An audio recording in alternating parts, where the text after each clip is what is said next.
he'd gone out on Friday night and it was now Monday and nobody had got hold of him, I knew instantly this was really bad.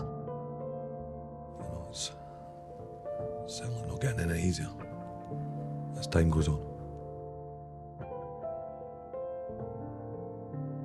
It's beyond what your mind's meant to deal with. He just loves being around people. He doesn't want to sit in on the weekend and sit and watch a film or something like that. He doesn't do that. He likes to go out, he likes to socialise, he likes to meet people, and that's what his life just revolves around, is going out, making friends, and going out with friends. Corrie is funny, very happy, positive, gets things done, very driven,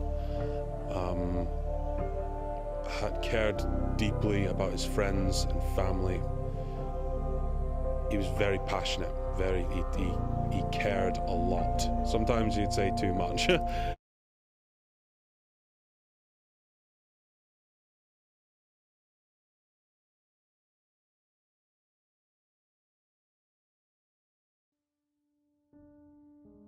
At 3:24 in the morning, Corrie McKeague walked into a bin area in Bury St Edmunds, Suffolk. He was never seen alive again. 3 years later, police found part of his skull in a landfill site more than 20 miles away. Sit with that for a second. A 23-year-old Royal Air Force serviceman. A Friday night out with colleagues. A quiet English market town. And somewhere between those two realities, the ordinary Friday night and the fragment of bone in a Cambridgeshire landfill, lies one of the most disturbing missing persons cases in modern British history. Because here is what makes this case different from almost every other disappearance you've heard about. There was no crime scene. No suspect. No arrest. No trial. No one to blame in any way that makes sense of it.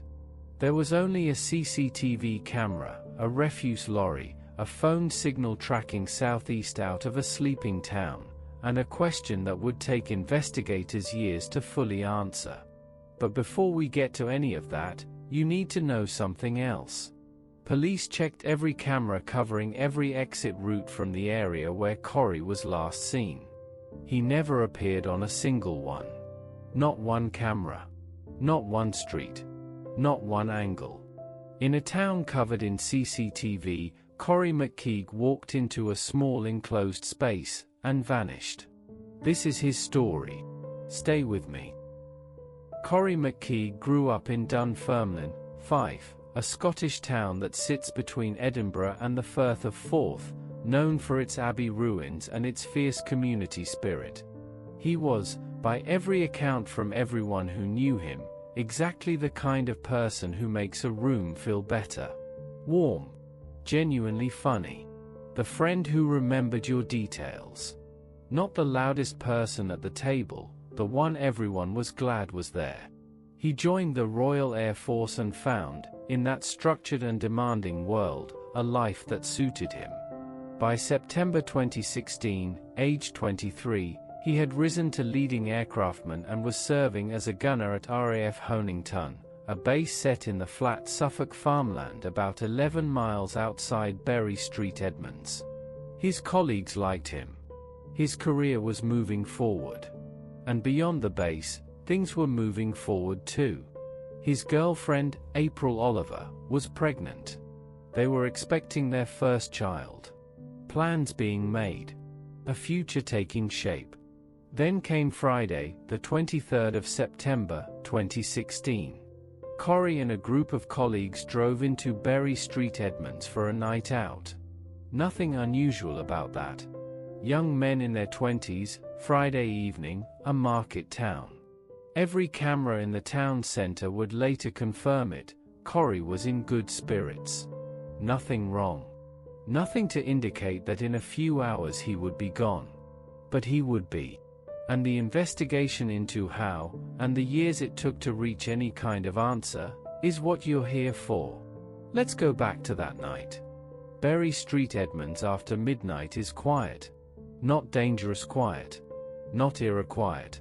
Just the ordinary silence of a market town in the small hours, the bars closed, the streets emptying, the CCTV cameras recording nothing much at all. By 2 a.m., most of the town had gone home. Corrie hadn't. At some point during the evening, he had separated from the colleagues he'd arrived with. It happens, nights out fragment. His group eventually made their way back to RAF Honington. Nothing alarming about that to anyone at the time. Young men end nights out separately as often as they end them together. But here is something investigators noticed when they went back through the footage. For nearly 2 hours, between roughly 1 a.m. and 3 a.m., Corrie moved through the streets of Bury St Edmunds alone. And across all of that footage, across all of those cameras, he is never seen speaking to anyone suspicious. Never followed. Never confronted. He is just there, alone in a sleeping town, for a long time. Here's the question no one could answer: what was he looking for? Was he trying to get back to base? Looking for a taxi? Had he lost his phone at some point, or been unable to get a signal? Whatever the reason, he was still out there at 3 a.m., still moving, still alone. And then, at 3:24 in the morning, a camera caught him one final time. He turned a corner and walked into a horseshoe-shaped bin alcove on Brentgovell Street. A recessed service area set into the face of the buildings, used by local shops and businesses for commercial refuse. Enclosed. Out of the way. The kind of urban space that exists in the background of every British town and that almost nobody notices unless they need it. Maybe he needed to sit down. Maybe the enclosed space felt sheltered from the September chill. Maybe, after 2 hours of walking, the quiet of it drew him in. We don't know. What we know is this. Investigators did something after finding that 3:24 a.m. footage. Something systematic and thorough. They pulled CCTV from every camera in the surrounding area, every street leading away from that alcove, every angle, every direction a person walking out on foot would have had to pass. He never appeared on a single one. Think about what that means. This is a town covered in cameras. A town center with CCTV on virtually every commercial street. If Corrie had simply walked out of that alcove and headed anywhere, toward the main road, the taxi rank, the route back to base, anywhere at all, he would have passed a camera. He would have shown up somewhere.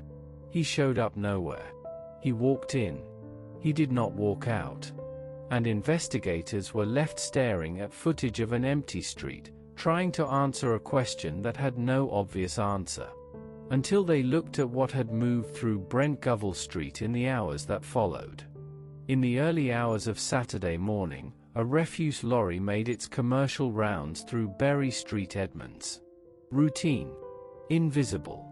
The kind of work that happens while a city sleeps and nobody thinks about.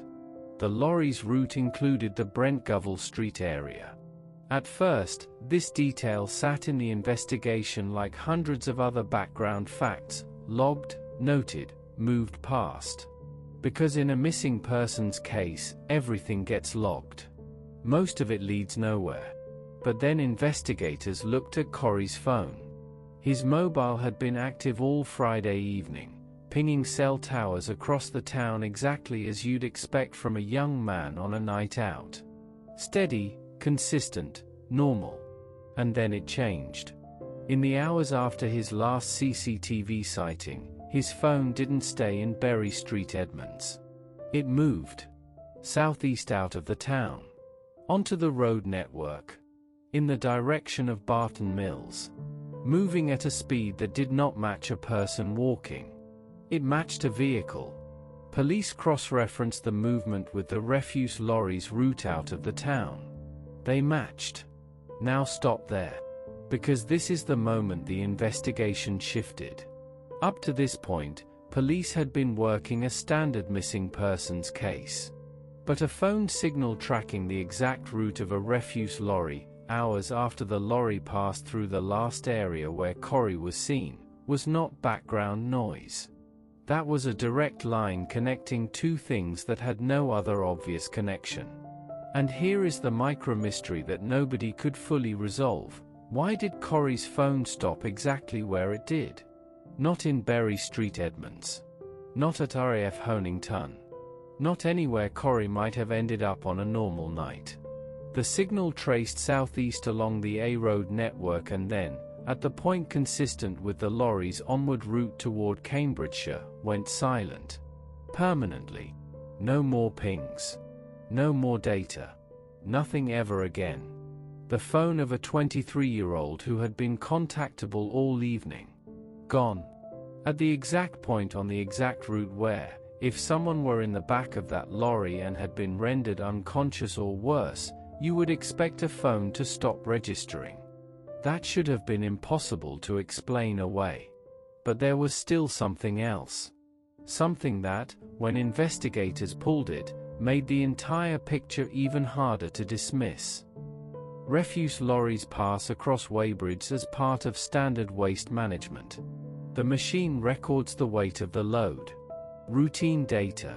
The kind of record no one ever looks at unless something has gone wrong. Something had gone wrong. When investigators pulled the weighbridge data from the lorry that collected from the Brentgovell Street area on the morning of the 24th of September, 2016, the reading was a problem. The lorry was significantly heavier than the collection route should have produced. Not a marginal difference. A weight inconsistency that could not be fully explained by ordinary commercial refuse from those particular premises. But here is the micro-mystery at the center of this evidence. That data was there in black and white. It was retrievable. And the question the family, and the journalists who followed the case, would keep returning to is a sharp one. Why wasn't that weighbridge reading treated as an emergency from the moment it was found? Because consider the full picture at that point. CCTV showing Corrie entering the bin area and never leaving. A phone signal tracking the lorry's exact route out of town. And now a weight reading suggesting the lorry was carrying something beyond what it should have been. All of it pointing the same way. The lorry's load had been transferred to a facility and ultimately deposited at a landfill site in Cambridgeshire. And that is where this investigation had to go next. But getting there, committing the resources, initiating the search, confronting the scale of what it meant, was not fast.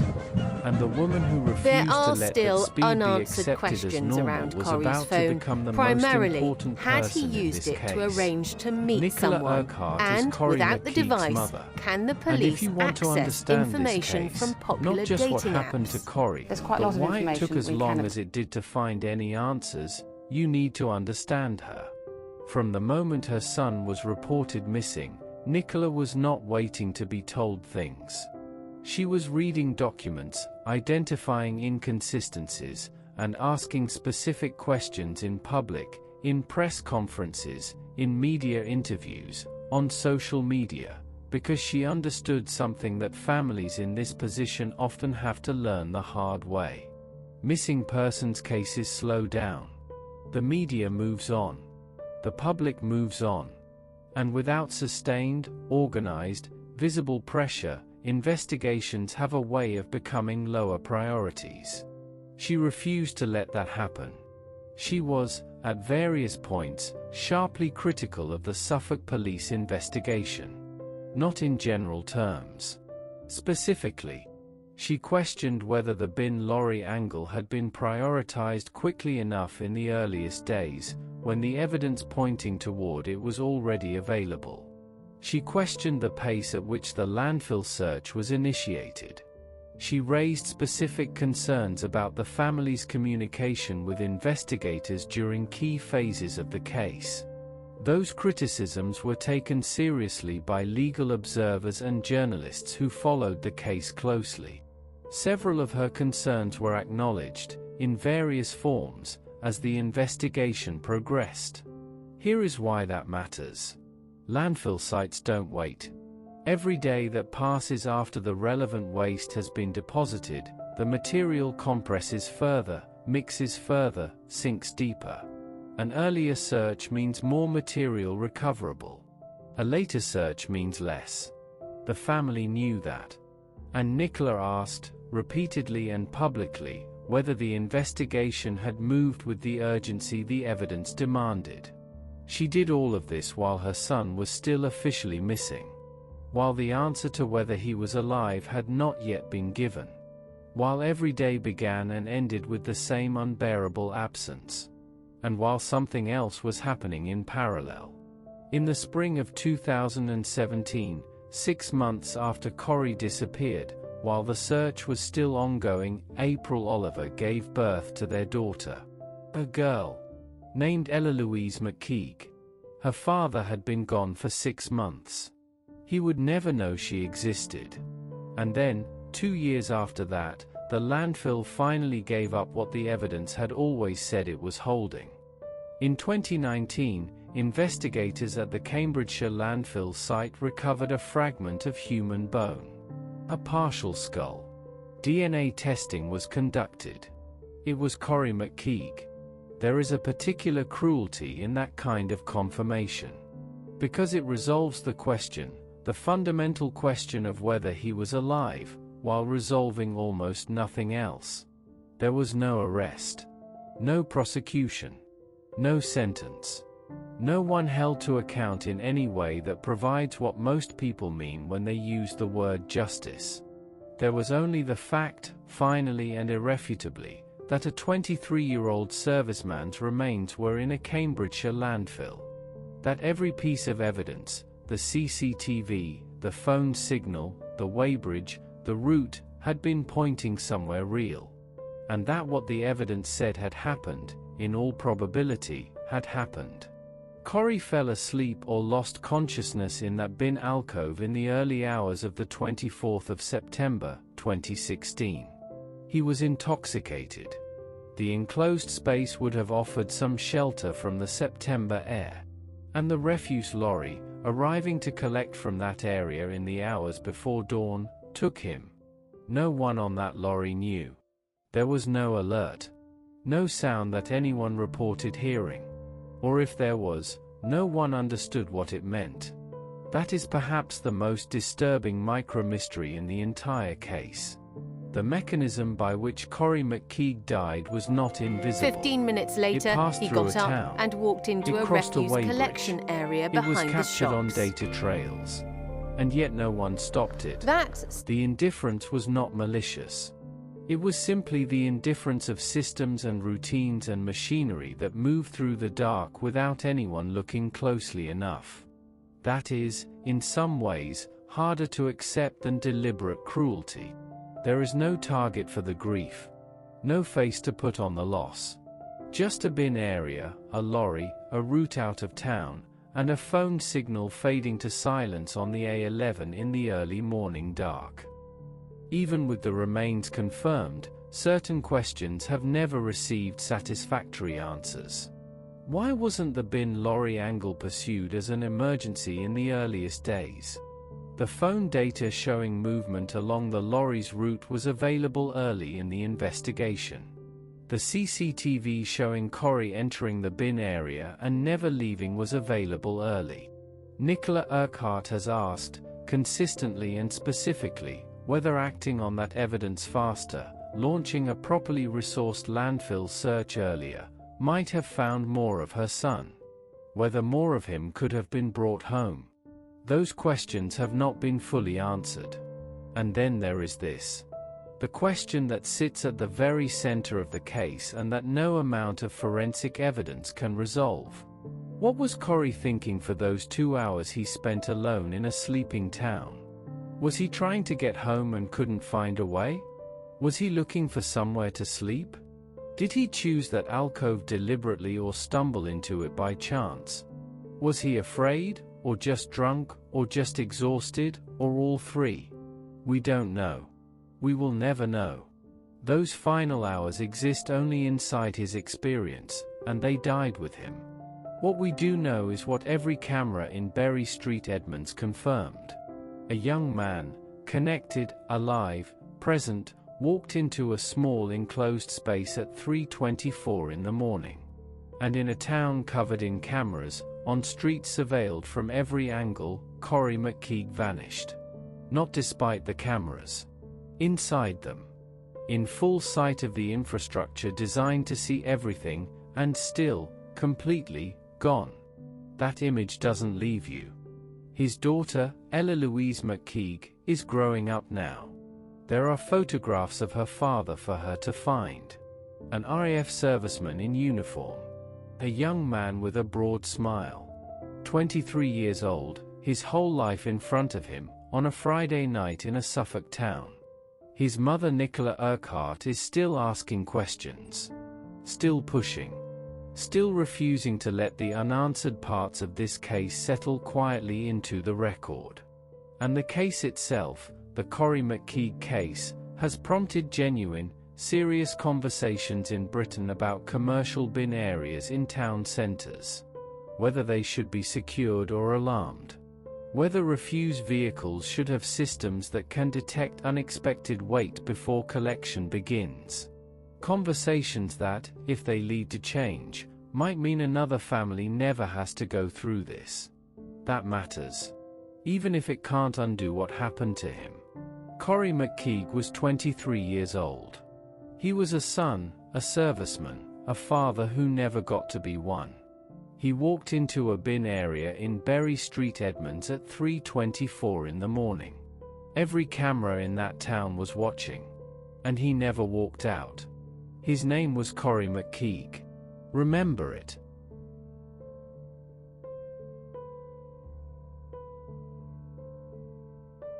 It has been a really productive, genuinely helpful, lessons learned conversation with them. As a family, we've now all walked out of there with a huge weight lifted off our shoulders. In relation to Biffa, I think they have, and I will try and be as polite as I can, a great deal to learn about their process, their practice, their morality, their humanity in the way they deal with things.